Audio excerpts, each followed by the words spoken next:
நாடு முழுதும் மத்திய மாநில அமைச்சர்களில் 47% பேர் மீது கொலை, கடத்தல், பெண்களுக்கு எதிரான குற்றங்கள் உட்பட தீவிரமான கிரிமினல் குற்றச்சாட்டுகள் இருப்பதாக ஆய்வில் தெரிய வந்துள்ளது.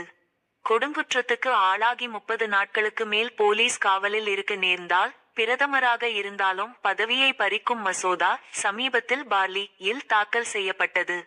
குற்ற பின்னணி இம்மசோதாவுக்கு அரசியல் கட்சியினர் தொடர்ந்து எதிர்ப்பு தெரிவித்து வருகின்றனர். இந்நிலையில் ஏடிஆர் எனப்படும் ஜனநாயக சீர்திருத்தங்களுக்கான சங்கம் என்ற அமைப்பு கிரிமினல் குற்ற பின்னணி கொண்ட அமைச்சர்கள் பற்றி ஆய்வு நடத்தியது. இதற்காக 27 மாநிலங்கள், 3 யூனியன் பிரதேசங்கள் மற்றும் மத்திய அமைச்சரவையில் இடம்பெற்ற அமைச்சர்கள் என 643 அமைச்சர்கள் தேர்தலின் போது தாக்கல் செய்த பிரமாண பத்திரத்தை ஆய்வு செய்தது.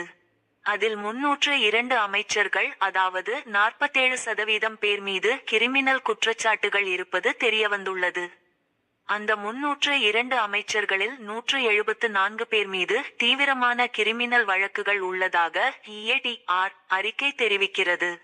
கட்சி ரீதியாக உள்ள அமைச்சர்களின் குற்ற பின்னணி குறித்து ஏடிஆர் வெளியிட்ட அறிக்கை, பா.ஜ.வை சேர்ந்த 336 அமைச்சர்களில் 136 40% பேர் மீது கிரிமினல் குற்றங்கள் உள்ளன. அதில் 88 பேர் 30% தீவிர குற்ற வழக்குகளை எதிர்கொண்டுள்ளனர்.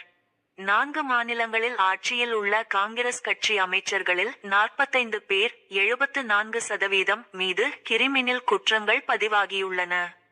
அதில் 18 பேர் 30% மீது தீவிர குற்ற வழக்குகள் தொடரப்பட்டுள்ளன. தி.மு.க.வின் 31 அமைச்சர்களில் 27 பேர் 87% மீது கிரிமினல் குற்றங்களும் 14 பேர் மீது தீவிர குற்ற வழக்குகளும் பதிவாகியுள்ளன. கிரிமினல் வழக்கு திரிணமுல் கட்சியின் 40 அமைச்சர்களில் 13 பேர் 33% மீது கிரிமினல் வழக்குகளும் 8 பேர் 20% மீது தீவிர குற்ற வழக்குகளும் உள்ளன.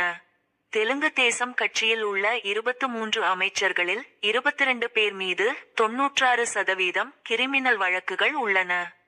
அவர்களில் தீவிர குற்ற வழக்குகளில் சிக்கியவர்கள் 13 பேர் 57%.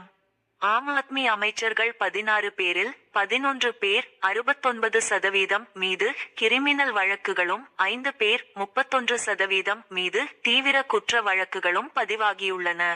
தேசிய அளவில் 72 மத்திய அமைச்சர்களில் 29 பேர் 40% மீது கிரிமினல் வழக்குகள் இருப்பது அவர்கள் தாக்கல் செய்த பிரமாண பத்திரத்தில் தெரியவந்துள்ளது. மாநிலங்களை பொறுத்தவரை ஆந்திரா,